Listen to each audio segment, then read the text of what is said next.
हे कृष्ण करुणा सिंधो दीनबंधो जगतपते, गोपेश गोपिका कांत राधा कांत नमो अस्तुते। हे कृष्ण, आप दुखियों की सखा तथा सृष्टि के उद्गम हैं।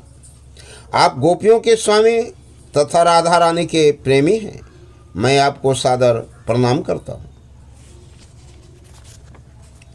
मैं उन राधा रानी को प्रणाम करता हूँ जिनकी शारीरिक कांति पिघले सोने के सदृश है, जो वृंदावन की महारानी है। आप राजा वृषभानु की पुत्री हैं और भगवान कृष्ण को अत्यंत प्रिय हैं। मैं भगवान के समस्त वैष्णव भक्तों को सादर नमस्कार करता हूँ। वे कल्प वृक्ष के समान सबों की इच्छाएं पूर्ण करने में समर्थ हैं तथा पतित जीवात्माओं के प्रति अत्यंत दयालु हैं। मैं कृष्ण चैतन्य प्रभु नित्यानंद, श्री अद्वैत गदाधर श्रीवास आदि समस्त भक्तों को सादर प्रणाम करता हूँ। हे कृष्ण हरे कृष्ण कृष्ण कृष्ण हरे हरे, हरे राम राम राम हरे हरे। भगवत गीता को गीतोपनिषद भी कहा जाता है। यह वैदिक ज्ञान का सार है और वैदिक साहित्य का सर्वाधिक महत्वपूर्ण उपनिषद है। निसंदेह भगवत गीता पर अंग्रेजी भाषा में अनेक भाष्य प्राप्त हैं। अतः एक अन्य भाष्य की आवश्यकता के बारे में प्रश्न किया जा सकता है। इस भाष्य का इस प्रकार बताया जा सकता है। हाल ही में एक अमेरिकी महिला ने किसी विद्वान से पूछा, भगवत गीता के एक अंग्रेजी अनुवाद की संस्तुति चाहिए। निसंदेह अमेरिका में भगवत गीता के अनेक अंग्रेजी संस्मरण उपलब्ध हैं, लेकिन जहाँ तक उस विद्वान ने देखा है, केवल अमेरिका ही नहीं अपितु भारत में भी उनमें से कोई पूर्ण रूप से प्रमाणिक संस्करण नहीं मिलेगा, क्योंकि लगभग हर एक संस्करण में भाष्यकार ने भगवत गीता यथारूप के मर्म का स्पर्श किए बिना अपने मतों को व्यक्त किया है। भगवत गीता का मर्म भगवत गीता में ही व्यक्त है। यह इस प्रकार है, यदि हमें किसी औषधि विशेष का सेवन करना हो तो उस पर लिखे निर्देशों का पालन करना होता है। हम मनमाने ढंग से या मित्र की सलाह से औषधि नहीं ले सकते। इसका सेवन लिखे हुए निर्देशों के अनुसार या चिकित्सक के निर्देशानुसार करना होता है। इसी प्रकार भगवत गीता को इसके वक्ता द्वारा दिए गए निर्देशानुसार ही ग्रहण या स्वीकार करना चाहिए। भगवत गीता के वक्ता भगवान श्री कृष्ण हैं। भगवत गीता के प्रत्येक पृष्ठ पर उनका उल्लेख भगवान के रूप में हुआ है।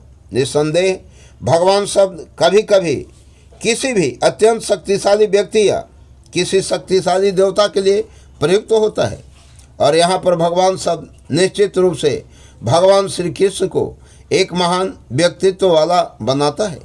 किंतु साथ ही हमें यह जानना होगा कि भगवान श्री कृष्ण पूर्ण पुरुषोत्तम भगवान हैं। जैसा कि शंकराचार्य, रामानुजाचार्य, मध्वाचार्य, निम्बार्क, स्वामी श्री चैतन्य महाप्रभु तथा भारत के वैदिक ज्ञान के अन्य विद्वान आचार्यों ने पुष्टि की है। भगवान ने भी स्वयं भगवत गीता में अपने को परम पुरुषोत्तम भगवान कहा है, और ब्रह्म संहिता में तथा अन्य पुराणों में, विशेषतया श्रीमद् भागवत में जो भागवत पुराण के नाम से विख्यात है, वे इसी रूप में स्वीकार किए गए हैं। कृष्णस्तु भगवान स्वयं। अतः भगवत गीता हमें भगवान ने जैसे बताई है वैसे ही स्वीकार करनी चाहिए। यहाँ पर भगवान अर्जुन को सूचित करते हैं कि भगवत गीता की यह योग पद्धति सर्वप्रथम सूर्यदेव को बताई गई। सूर्यदेव ने इसे मनु को बताया और मनु ने इसे इक्ष्वाकु को बताया। इस प्रकार गुरु परंपरा द्वारा यह योग पद्धति एक वक्ता से दूसरे वक्ता तक पहुँचती रही, लेकिन कालांतर में यह छिन्न भिन्न हो गई। फलस्वरूप भगवान को इसे फिर से बताना पड़ रहा है, इस बार अर्जुन को कुरुक्षेत्र के युद्ध स्थल में। वे अर्जुन को कहते हैं कि मैं तुम्हें यह परम रहस्य इसलिए प्रदान कर रहा हूँ क्योंकि तुम मेरे भक्त तथा मित्र हो। इसका तात्पर्य यह है कि भगवत गीता ऐसा ग्रंथ है जो विशेष रूप से भगवत भक्त के लिए है, भगवत भक्त के निमित्त है। अध्यात्मवादियों की तीन श्रेणियाँ हैं, ज्ञानी, जोगी तथा भक्त, या कि निर्विशेषवादी, ध्यानी और भक्त। यहाँ पर भगवान अर्जुन से स्पष्ट कहते हैं कि वे उसे इस नवीन परंपरा, गुरु परंपरा का प्रथम पात्र बना रहे हैं क्योंकि प्राचीन परंपरा खंडित हो गई थी। अतः यह भगवान की इच्छा थी कि सूर्यदेव से चली आ रही विचारधारा की दिशा में ही अन्य परंपरा स्थापित की जाए, और उनकी यह इच्छा थी कि उनकी शिक्षा का विवरण अर्जुन द्वारा नए सिरे से हो। वे चाहते थे कि अर्जुन भगवत गीता ज्ञान का प्रमाणिक विद्वान बने। अतः हम देखते हैं कि भगवत गीता का उपदेश अर्जुन को विशेष रूप से दिया गया क्योंकि अर्जुन भगवान का भक्त, प्रत्यक्ष शिष्य तथा घनिष्ठ मित्र था। अतएव जिस व्यक्ति में अर्जुन जैसे गुण पाए जाते हैं वह भगवत गीता को सबसे अच्छी तरह समझ सकता है। कहने का तात्पर्य यह है कि भक्त को भगवान से प्रत्यक्ष रूप से संबंधित होना चाहिए। जो ही कोई भगवान का भक्त बन जाता है तो ही उसका सीधा संबंध भगवान से हो जाता है। यह एक अत्यंत विराट विशद विषय है, लेकिन संक्षेप में यह बताया जा सकता है कि भक्त तथा भगवान के मध्य 5 प्रकार का संबंध हो सकता है। पहला, कोई निष्क्रिय अवस्था में भक्त हो सकता है। दूसरा, कोई सक्रिय अवस्था में भक्त हो सकता है। तीसरा, कोई सखा रूप में भक्त हो सकता है। चौथा, कोई माता या पिता के रूप में भक्त हो सकता है। और पांचवा, कोई दंपति प्रेमी के रूप में भक्त हो सकता है। अर्जुन का कृष्ण से संबंध सखा रूप में था। निस्संदेह इस मित्रता, सख्य भाव तथा भौतिक जगत में पाई जाने वाली मित्रता में आकाश पाताल का अंतर है। यह दिव्य मित्रता है जो हर किसी को प्राप्त नहीं हो सकती। निस्संदेह प्रत्येक व्यक्ति का भगवान से सीधा संबंध होता है और यह संबंध भक्ति की पूर्णता से ही जागृत होता है। किंतु जीवन की वर्तमान अवस्था में हमने न केवल भगवान को भुला दिया है, अपितु हम भगवान के साथ अपने शाश्वत संबंध को भी भूल चुके हैं। लाखों करोड़ों जीवों में से प्रत्येक जीव का भगवान के साथ नित्य विशिष्ट संबंध है। यह स्वरूप कहलाता है भक्ति, जो कि प्रक्रिया द्वारा यह स्वरूप जागृत किया जा सकता है। तब यह अवस्था स्वरूप सिद्धि कहलाती है। यह स्वरूप की अर्थात स्वाभाविक या मूलभूत स्थिति की पूर्णता कहलाती है। अतः अर्जुन भक्त था और वह भगवान के संपर्क में मित्र रूप में था।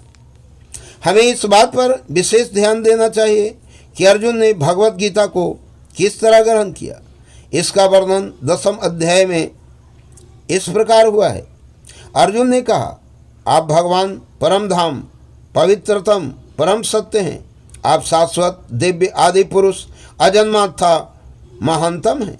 नारद, असित, देवल तथा व्यास जैसे समस्त महामुनि आपके विषय में इस सत्य की पुष्टि करते हैं और अब आप स्वयं मुझसे इसी की घोषणा कर रहे हैं।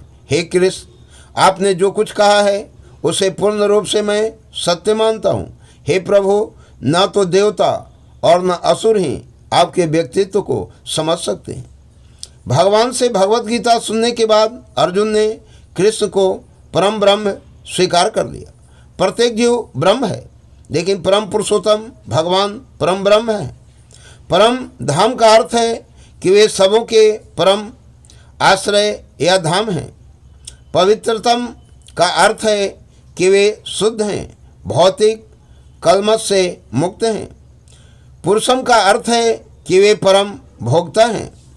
शाश्वतम अर्थात आदि, सनातन, दिव्यम अर्थात दिव्य, आदि देवम भगवान, अजम अजन्मा तथा विभुम अर्थात महानतम है। कोई यह सोच सकता है कि चूंकि कृष्ण अर्जुन के मित्र थे अतः अर्जुन यह सब चाटुकारिता के रूप में कह रहा था, लेकिन अर्जुन भगवत गीता के पाठकों के मन से इस प्रकार के संदेह को दूर करने के लिए अगले श्लोक में इस प्रशंसा की पुष्टि करता है, जब वह यह कहता है कि कृष्ण को मैं ही भगवान नहीं मानता, अपितु नारद, असित, देवल तथा व्यासदेव जैसे महापुरुष भी भगवान स्वीकार करते हैं। ये सब महापुरुष हैं जो समस्त आचार्यों द्वारा स्वीकृत वैदिक ज्ञान का वितरण प्रचार करते हैं। अतः अर्जुन श्री कृष्ण से कहता है कि वे जो कुछ भी कहते हैं उसे वह पूर्ण सत्य मानता है। सर्वमेत दृतम मन्ये, आप जो कुछ कहते हैं उसे मैं सत्य मानता हूँ। अर्जुन यह भी कहता है कि भगवान के व्यक्तित्व को समझ पाना बहुत कठिन है, यहाँ तक कि बड़े बड़े देवता भी उन्हें नहीं समझ पाते। अतः मानव मात्र भक्त बने बिना भगवान श्री कृष्ण को कैसे समझ सकता है। अतः भगवत गीता को भक्ति भाव से ग्रहण करना चाहिए। किसी को यह नहीं सोचना चाहिए कि वह कृष्ण के तुल्य हैं, नहीं यह सोचना चाहिए कि कृष्ण सामान्य पुरुष हैं या कि एक महान व्यक्तित्व हैं। भगवान श्री कृष्ण साक्षात पुरुषोत्तम भगवान हैं। अतः भगवत गीता के कथनानुसार या भगवत गीता को समझने का प्रयत्न करने वाले अर्जुन के कथनानुसार हमें सिद्धांत रूप में कम से कम इतना तो स्वीकार कर लेना चाहिए कि श्री कृष्ण भगवान हैं और उसी विनीत भाव से हम भगवत गीता को समझ सकते हैं। जब तक कोई भगवत गीता का पाठ विनम्र भाव से नहीं करता है तब तक उसे समझ पाना अत्यंत कठिन है, क्योंकि यह एक महान रहस्य है। तो भगवत गीता क्या है? भगवत गीता का प्रयोजन मनुष्य को भौतिक संसार के अज्ञान से उबारना है। प्रत्येक व्यक्ति अनेक प्रकार की कठिनाइयों में फंसा रहता है।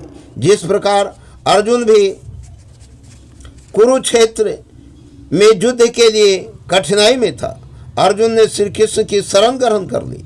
फलस्वरूप इस भगवत गीता का प्रवचन हुआ। केवल अर्जुन वरन हम में से प्रत्येक व्यक्ति इस भौतिक अस्तित्व के कारण चिंताओं से पूर्ण है।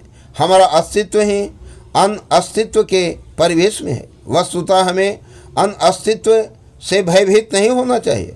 हमारा अस्तित्व सनातन है, लेकिन हम किसी न किसी कारण से असत में डाल दिए गए हैं। असत का अर्थ उससे है जिसका अस्तित्व नहीं है। कष्ट भोगने वाले अनेक मनुष्यों में केवल कुछ ही ऐसे हैं जो वास्तव में यह जानने के जिज्ञासु हैं कि वे क्या हैं, वे इस विषय स्थिति में क्यों डाल दिए गए हैं, आदि आदि। जब जब मनुष्य को अपने कष्टों के विषय में जिज्ञासा नहीं होती, जब तक उसे यह अनुभूति नहीं होती कि वह कष्ट भोगना नहीं अपितु सारे कष्टों का हल ढूंढना चाहता है, तब तक उसे सिद्ध मानव नहीं समझना चाहिए। मानवता तभी शुरू होती है जब मन में इस प्रकार की जिज्ञासा उदित होती है। ब्रह्म सूत्र में इस जिज्ञासा को ब्रह्म जिज्ञासा कहा गया है। अर्थातो ब्रह्म जिज्ञासा मनुष्य के सारे कार्यकलाप असफल माने जाने चाहिए यदि वह परम ब्रह्म के स्वभाव के विषय में जिज्ञासा न करे। अतः जो लोग यह प्रश्न करना प्रारंभ कर देते हैं कि वे क्यों कष्ट उठा रहे हैं या वे कहाँ से आए हैं और मृत्यु के बाद कहाँ जाएंगे, वे ही भगवत गीता को समझने के सुपत्र विद्यार्थी हैं। निष्ठावान विद्यार्थी में भगवान के प्रति आदर भाव भी होना चाहिए। अर्जुन ऐसा ही विद्यार्थी था। जब मनुष्य जीवन के वास्तविक प्रयोजन को भूल जाता है तो भगवान कृष्ण विशेष रूप से उसी उद्देश्य की पुनर्स्थापना के लिए अवतार लेते हैं। तब भी असंख्य जागृत हुए लोगों में से कोई एक होता है जो वास्तव में अपनी स्थिति को जान पाता है, और यह भगवत गीता उसी के लिए कही गई है। वस्तुतः हम सभी अविद्या रूपी बाघिन के द्वारा निगल लिए गए हैं, लेकिन भगवान जीवों पर विशेषतया मनुष्यों पर कृपालु हैं। इसी उद्देश्य से उन्होंने अपने मित्र अर्जुन को अपना शिष्य बनाकर भगवत गीता का प्रवचन किया। भगवान कृष्ण का पार्षद होने के कारण अर्जुन समस्त अज्ञान अविद्या से मुक्त था, लेकिन कुरुक्षेत्र के युद्ध स्थल में उसे अज्ञान में डाल दिया गया ताकि वह भगवान कृष्ण से जीवन की समस्याओं के विषय में प्रश्न करे, जिससे भगवान उनकी व्याख्या भावी पीढ़ियों के मनुष्यों के लाभ के लिए कर दें और जीवन की योजना का निर्धारण कर दें। तब मनुष्य तदनुसार कार्य पाएगा और मानव जीवन के उद्देश्य को पूर्ण कर सकेगा। भगवत गीता की विषय वस्तु में 5 मूल सत्यों का ज्ञान निहित है। सर्वप्रथम ईश्वर के विज्ञान की ओर, फिर जीवों के स्वरूप स्थिति की विवेचना की गई है। ईश्वर का अर्थ नियंता है और जीवों का अर्थ है नियंत्रित। यदि जीव यह कहे कि वह नियंत्रित नहीं अपितु स्वतंत्र है तो वह पागल है। जीव सभी प्रकार से कम बद्ध है। जीव में तो नियंत्रित है। अतः भगवत गीता की विषय वस्तु ईश्वर सर्वोच्च नियंता तथा जीव नियंत्रित जीवात्माएं हैं। ये संबंधित है। इसमें प्रकृति, भौतिक प्रकृति, काल, समस्त ब्रह्मांड की कलावधि या प्रकृति का प्राकट्य तथा कर्म कार्यकलाप की भी व्याख्या है। यह दृश्य जगत विभिन्न कार्यकलापों से ओतप्रोत है। सारे जीव भिन्न भिन्न कार्यों में लगे हुए हैं। भगवत गीता से हमें अवश्य सीखना चाहिए कि ईश्वर क्या है, जीव क्या है, प्रकृति क्या है, दृश्य जगत क्या है, यह काल द्वारा किस प्रकार नियंत्रित किया जाता है और जीवों के कार्यकलाप क्या है। भगवत गीता के इन 5 मूलभूत विषयों में से इसकी स्थापना की गई है कि भगवान अथवा कृष्ण अथवा ब्रह्म या परमात्मा अथवा परम नियंता, आप जो चाहे कह लें, सबसे श्रेष्ठ हैं। जीव गुण में परम नियंता के ही समान हैं। उदाहरणार्थ जैसा कि भगवत गीता के विभिन्न अध्यायों में बताया जाएगा, भगवान भौतिक प्रकृति के समस्त कार्यों के ऊपर नियंत्रित रहते हैं। भौतिक प्रकृति स्वतंत्र नहीं है, वह परमेश्वर के निर्देशन में कार्य करती है। जैसा कि भगवान कृष्ण कहते हैं, मध्या ऐच्छेन प्रकृति सूयते सचराचरम। भौतिक प्रकृति मेरे निर्देशन में कार्य करती है। जब हम दृश्य जगत में आश्चर्यजनक घटनाएं घटते देखते हैं तो हमें यह जानना चाहिए कि इस दृश्य जगत के पीछे एक नियंता है। बिना नियंत्रित के किसी का प्रकट होना संभव नहीं। नियंता को न मानना बचपना है। उदाहरणार्थ एक बालक सोच सकता है कि स्वतः चालित यान विचित्र होता है क्योंकि यह बिना घोड़े के या खींचने वाले पशु से चलता है, किंतु अभिज्ञ व्यक्ति स्वतोचालित यान की अभियांत्रिक व्यवस्था से परिचित होता है। वह सदैव जानता है कि इस यंत्र के पीछे एक व्यक्ति, एक चालक होता है। इसी प्रकार परमेश्वर वह चालक है जिसके निर्देशन में सब कार्य हो रहा है। भगवान ने जीवों को अपने अंश रूप में स्वीकार किया है, जैसा कि हम अगले अध्यायों में देखेंगे। सोने का एक कण भी सोना है, समुद्र के जल की बूंद भी खारी होती है।